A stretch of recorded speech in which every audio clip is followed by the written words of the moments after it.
Je donne la parole à Amadou Ba, suivi de Ndari Loum.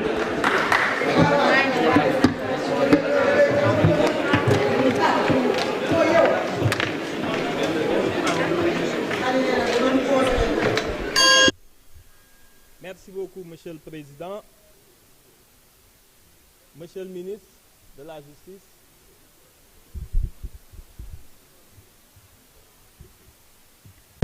Monsieur le ministre de la Justice, Monsieur le ministre du Travail, honorables députés, je reprends.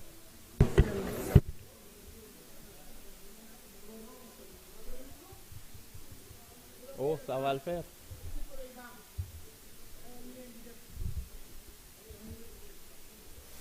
Monsieur le Président,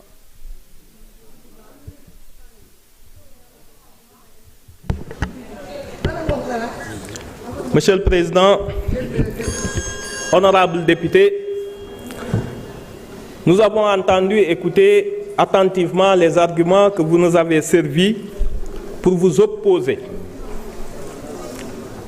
à la révision constitutionnelle tendant à la suppression du HCCT et du 16.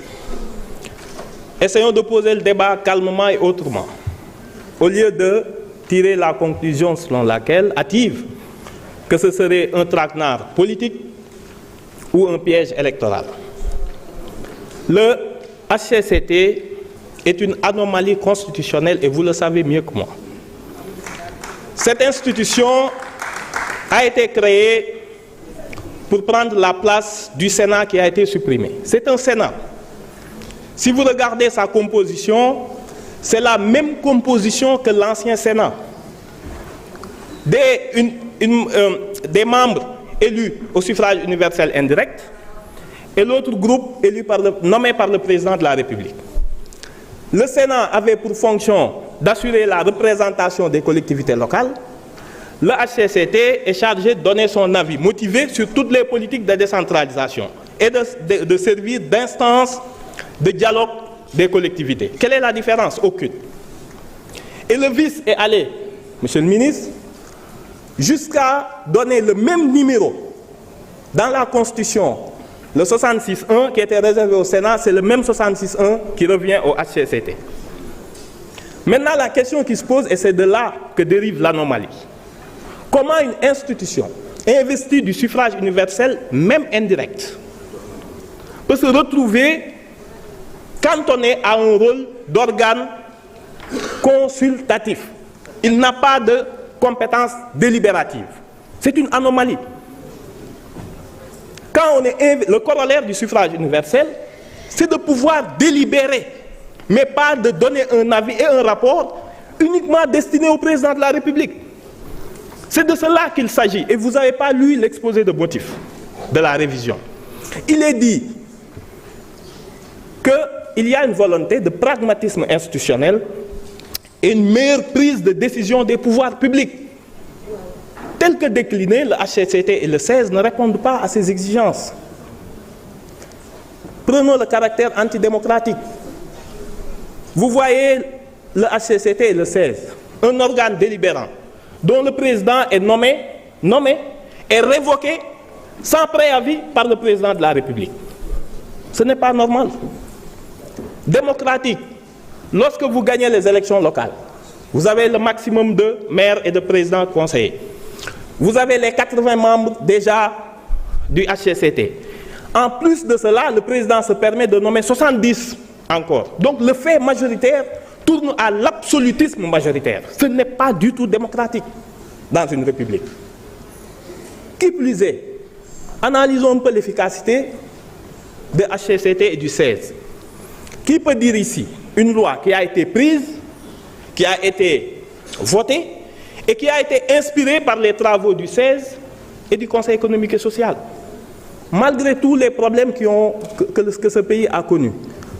Le 16, le Conseil économique, social et environnemental. Le problème de la Falémé a été réglé récemment par le Premier ministre qui a suspendu l'ensemble des prospections minières autour de la Falémé. Où était le 16? Depuis 24 mois que les collectivités locales connaissent une grève sans précédent ininterrompue. Est-ce que vous avez entendu un avis motivé du HCCT? Je passe outre les problèmes d'emploi, les problèmes sanitaires, les problèmes sociaux. Voilà quelques problèmes. Et puis, on parlait du budget. Le 16 a été créé en 2012.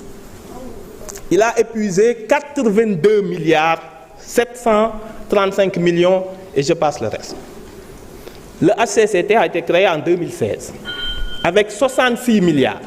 Donc ces institutions, quand on vous dit ce budget du vote, c'est vraiment 150 milliards. Merci. On ne vous demande pas de voter, mais de vous abstenir. Merci beaucoup.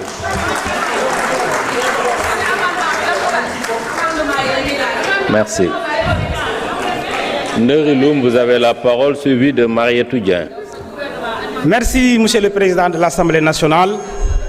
maa ngi lay nuyu bu baax di la gërëm bu baax di nuyu Monsieur le ministre de la Justice, garde des Sceaux, di nuyu Monsieur le ministre du Travail, di nuyu collaborateurs yi nga xam ne ñoo ànd ak ministre yëpp, di nuyu suñu mbokku député yi.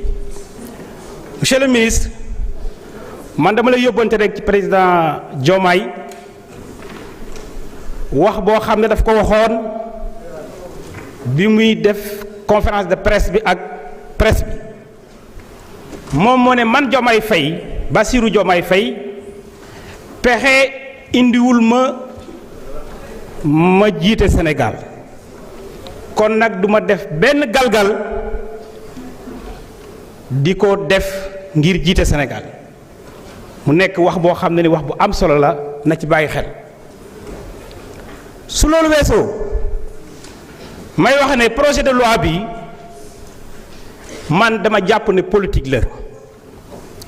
lu tax ma ne politique la commencé guñ sax am kenn ci ñoom est-ce que Sénégalais yi xam loolu kenn ci ñoom ne on peut remplacer le HCC par le Conseil national des territoires. kon nag dañoo am pression clientèle politique bu métti ñu bëgg a remplacer pour jël seen nit casé waat leen na ci Sénégal ay bàyyi xel.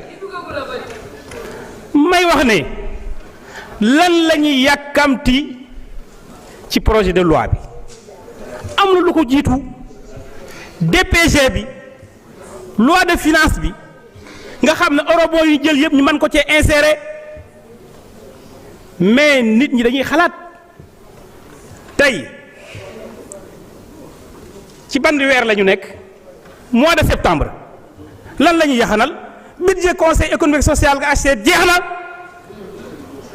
ñetti weer ci des di yéen kay li ngeen waroon a def mooy fexe am loi de finance fexe am budget organiser ay élection su ngeen amee majorité nag supprimer su ngeen supprimer ngeen jëlaat xaalis bi indi beneen loi de finance rectificative xam fan ngeen koy jubale mais xam ngeen ne da ngeen di politique de nit ñi xam nañ ko comprendre nañ leen bu baax dama ne priorité yi xam ngeen ko dëkk bi fépp ay métti foo dem ñi ne dund bi dafa métti chauffeur yaa ngi yooxu ambulant yaa ngi yooxu car rapide yaa ngi yooxu suñu presse bii nga xam ne tey li ñu contribuer ci alternance ba alternance di am ci Sénégal kenn xamul nu mu mel ngeen dugal leen ci ndéeg tëj bunt yi wàcc tëj fenêtre yi wàcce rideau yi xoj leen di leen di fayeeku loolu dimbale leen ci immigration clandestine bi loolu priorité la may wax ne monsieur le ministre dañ lay yóbbante fee ma toog rek am na léegi benn borom dëkk bu ma wax ne ma monsieur le maire ma ne ah mu ne ma salle de classe bi nga ma diggoon nag foo ci toll ma ne ko mënuma koo tabax di mu ne lu tax